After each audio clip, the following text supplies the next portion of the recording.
નમસ્કાર. દિવસભરના તાજા સમાચારોમાં તમારું સ્વાગત છે. તમારી સાથે હું છું પિનલગીરી ગોસ્વામી. સમાચારો વિસ્તારથી જાણીએ એ પહેલા મહત્વના સમાચારો ઉપર એક નજર. મિત્રો, આજની વિડીયોમાં વાત થશે એક સાથે 3 સિસ્ટમ સક્રિય, 80% જિલ્લામાં રેડ એલર્ટ આપવામાં આવ્યું છે. હજુ પણ સૌરાષ્ટ્ર, દક્ષિણ ગુજરાતના અનેક ભાગોમાં વરસાદ થઈ શકે છે, જે તમે સેટેલાઇટ ઇમેજ જોઈ શકો છો. બીજા સમાચારમાં વાત થશે મહિલા કુસ્તીની ટીમ અમ્માનમાં ફસાઈ ગઈ છે. ત્યારે બીજી તરફ સીએમએ વરસાદની સ્થિતિનો ત્યાગ મેળવ્યો છે. અમદાવાદમાં ભારે વરસાદનું નિરૂપણ જોવા મળ્યું છે. ડોક્ટર સાથેના દુષ્કર્મ અને હત્યાના કેસમાં સીબીઆઈને મળ્યા છે પુરાવા. જમ્મુ કાશ્મીરમાં ચૂંટણી પહેલા હાઈ એલર્ટ આપવામાં આવ્યું છે. બરોડાની વિદ્યાર્થીની ગુજરાતમાં ફર્સ્ટ ક્રમાંકે આવી છે. ફેફસાના કેન્સરની રસીને લઈને મોટા સમાચાર સામે આવ્યા છે.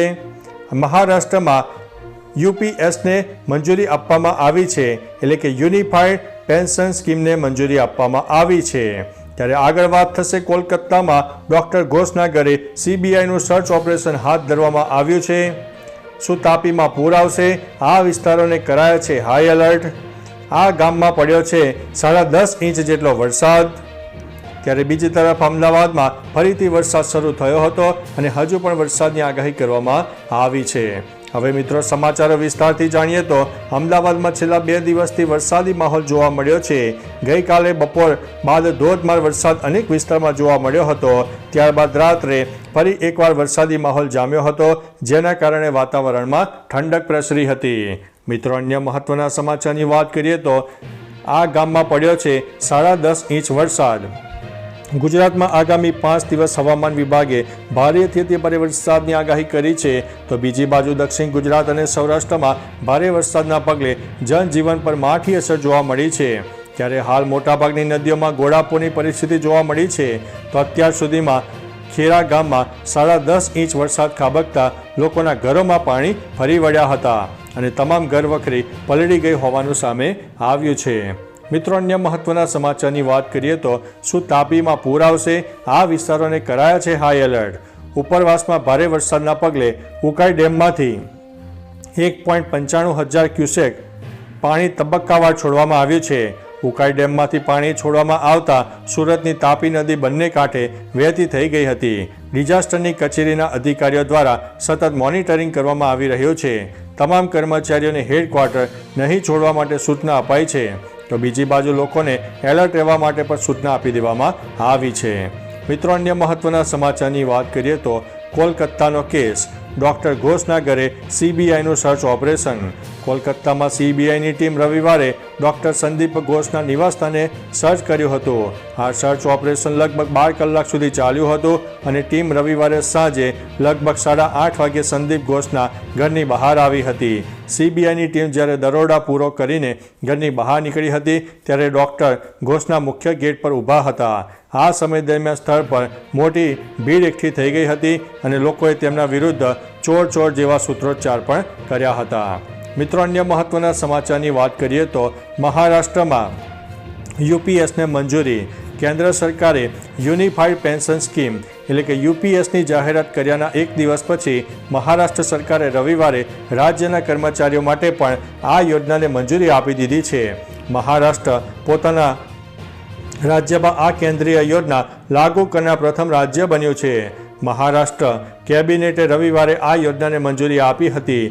આવી સ્થિતિમાં હવે રાજ્યમાં ન્યૂ પેન્શન સ્કીમ એટલે કે એનપીએસને બદલે યુપીએસ લાગુ કરવાનો રસ્તો સાફ થઈ ગયો છે. મિત્રો, અન્ય મહત્વના સમાચારની વાત કરીએ તો ફેફસાના કેન્સરની રસીને લઈને મોટા સમાચાર સામે આવ્યા છે. ફેફસાના કેન્સરને દૂર કરવા માટે વિશ્વની પ્રથમ રસી ટૂંક સમયમાં આવી શકે છે. ફેફસાના કેન્સરની આ રસીનું ટ્રાયલ શરૂ થઈ ગયું છે. આ રસીનું નામ BNT116 છે, જેનું નિર્માણ બાયોનટેક દ્વારા કરવામાં આવી રહ્યું છે. આ રસી નોન સ્મોલ સેલ લંગ કેન્સરની સારવાર માટે છે. UK, USA, Germany, Hungary, Poland, Spain અને તુર્કીની 34 સાઇટ પર BNT116નું પ્રથમ તબક્કાનું ટ્રાયલ ચાલી રહ્યું છે. મિત્રો, અન્ય મહત્વના સમાચારની વાત કરીએ તો બરોડાની વિદ્યાર્થીની ગુજરાતમાં ફર્સ્ટ ક્રમાંકે જોવા મળી છે.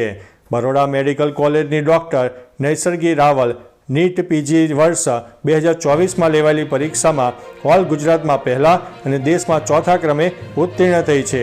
ડૉક્ટર નૈસર્ગી MD ફિઝિશિયન કર્યા બાદ સુપર સ્પેશિયલાઇઝેશન કરવાની ઈચ્છા પણ ધરાવે છે. નૈસર્ગીને MBBSના 4 વર્ષમાં ફર્સ્ટ રેન્ક આવ્યો છે. જણાવી દઈએ કે નીટ પીજીની પરીક્ષા દેશમાંથી 2 લાખ ઉપરાંત તબીબી વિદ્યાર્થીઓએ આપી હતી. મિત્રો, અન્ય મહત્વના સમાચારની વાત કરીએ તો જમ્મુ કાશ્મીરમાં ચૂંટણી પહેલા હાઈ એલર્ટ. જમ્મુ કાશ્મીરમાં વિધાનસભાની ચૂંટણીની જાહેરાત થવા સાથે ભારતીય સુરક્ષા એજન્સીઓ એલર્ટ મોડમાં આવી ગઈ હતી. જોકે કોઈ પણ સંભવિત ખતરાનો સામનો કરવા તૈયારી કરી રહ્યા છે, જેમાં પાકિસ્તાને પણ અંકુશ રેખા અને આંતરરાષ્ટ્રીય સરહદે રેડ એલર્ટ જારી કર્યું છે.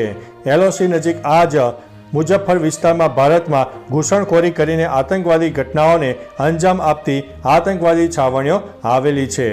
મિત્રો, અન્ય મહત્વના સમાચારની વાત કરીએ તો ડૉક્ટર સાથેના દુષ્કર્મ અને હત્યાના કેસમાં CBIને મળ્યા છે પુરાવા. CBIએ શનિવારે FIR નોંધી અને પૂર્વ પ્રિન્સિપાલ સંદીપ ઘોષ વિરુદ્ધ ભ્રષ્ટાચારની તપાસ શરૂ કરી છે. આ ક્રમમાં CBIની એન્ટી કરપ્શન બ્રાન્ચની ટીમ રવિવારે કોલકાતાની આરજીકર કોલેજ પહોંચી અને ત્યાં તપાસ હાથ ધરી છે. તપાસમાં અધિકારીઓ બહાર આવ્યા તો મીડિયાએ પૂછ્યું કે પુરાવા તરીકે કંઈ મળ્યું, જેના પર CBIએ કહ્યું જલ્દી મીડિયાને પ્રેસ નોટ મળી જશે. મિત્રો, અન્ય મહત્વના સમાચારની વાત કરીએ તો અમદાવાદમાં ભારે વરસાદ. અમદાવાદમાં ભારે વરસાદથી વાસણા બેરેજના 5 દરવાજા ખોલાયા છે. વરસાદથી અનેક વિસ્તારો પાણી થઈ ગયા છે. પાણી ભરાતા અમદાવાદ મ્યુનિસિપલ કોર્પોરેશન તંત્રની પોલ ખોલી ગઈ છે અને અનેક લોકોને સાવચેત રહેવા જિલ્લા કલેક્ટરની સૂચના છે. ભારે વરસાદથી વાસણા બેરેજના 5 દરવાજા ખોલાયા છે. તેમાં એક દરવાજો 2 ફૂટ ખોલવામાં આવ્યો છે, જ્યારે એક દરવાજો 2.5 ફૂટ ખોલવામાં આવ્યો છે તથા અન્ય દરવાજા 1.5 ફૂટ સુધી ખોલવામાં આવ્યા છે. મિત્રો, અન્ય મહત્વના સમાચારની વાત કરીએ તો CMએ વરસાદની સ્થિતિનો મેળવ્યો છે તાગ. CM ભૂપેન્દ્રભાઈ પટેલે મોડી રાત્રે વરસાદની પરિસ્થિતિ અંગે 7 જિલ્લા કલેક્ટર સાથે ટેલિફોનિક વાત કરી હતી, જેમાં તેમણે રાહત બચાવ કામગીરી સહિતની બાબતો ઉપર ચર્ચા કરી હતી. CMએ સૌરાષ્ટ્ર વિસ્તારના મોરબી, કચ્છ હોય, રાજકોટ, સુરેન્દ્રનગર, ભાવનગર તેમજ દક્ષિણ ગુજરાતના ભરૂચ અને ડાંગના કલેક્ટરનો સંપર્ક સાધીને તેમને વરસાદી સ્થિતિ પર સતત નજર રાખીને લોકોની સલામતી માટે સતર્ક રહેવા સૂચના આપી દેવામાં આવી છે. મિત્રો, અન્ય મહત્વના સમાચારની વાત કરીએ તો મહિલા કુસ્તીની ટીમ અમ્માનમાં ફસાઈ છે. ભારતની અંડર-17 મહિલા કુસ્તી ટીમ વર્લ્ડ ચેમ્પિયનશિપમાં શાનદાર પ્રદર્શન બાદ સ્વદેશ પરત ફરવાની ફ્લાઇટ છૂટી જવાને કારણે શનિવારે જોર્ડનની રાજધાની અમ્માનના એરપોર્ટ પર ફસાયા હતા. 9 મહિલા પહેલવાન અને 3 કોચ શનિવારે ભારત પરત ફરવાના હતા, પરંતુ તેમનું બુકિંગ અલગ અલગ ફ્લાઇટોમાં થયું હતું. જો કે સ્પષ્ટ થઈ શક્યું નહોતું કે એ ફ્લાઇટનો ટાઈમ ચેન્જ કરાયો હતો કે કેમ. મિત્રો, અન્ય મહત્વના સમાચારની વાત કરીએ તો એક સાથે 3 સિસ્ટમ સક્રિય થઈ હતી, જેના લીધે થઈને ગઈકાલે 26 તારીખે ગુજરાતમાં ભયંકર વરસાદ પડ્યો હતો. અનેક વિસ્તારમાં રેડ એલર્ટ આપવામાં આવ્યું હતું. હવામાન વિભાગ દ્વારા રાજ્યમાં આગામી 5 દિવસ ભારેથી અતિભારે વરસાદની આગાહી કરવામાં આવી છે. ત્યારે રાજ્યમાં અમરેલી, ભાવનગર, વડોદરા, ભરૂચ, સુરત, નવસારી, વલસાડ સહિતના જિલ્લાઓમાં તેમજ કેન્દ્ર શાસિત પ્રદેશ દમણ, દાદરાનગર હવેલીમાં પણ જોરદાર વરસાદની આગાહી કરવામાં આવી છે. ત્યારે આગામી 48 કલાક રાજ્યના અનેક વિસ્તારમાં ભારેથી અતિભારે વરસાદની શક્યતા હજુ પણ વર્ણવવામાં આવી છે. હજુ પણ મિત્રો તારીખ 28 અને 29 તારીખ સુધી વરસાદનું જોર રહેશે. ત્યારબાદ વરસાદની તીવ્રતામાં નોંધપાત્ર ઘટાડો થાય તેવી સંભાવના અત્યારે દેખાઈ રહી છે. તો ચાલો મિત્રો, ફરીથી દેશ અને દુનિયાના તાજા સમાચાર અને નવા સમાચાર લઈને મળતા રહીશો. ત્યાં સુધી અમને રજા આપશો. નમસ્તે.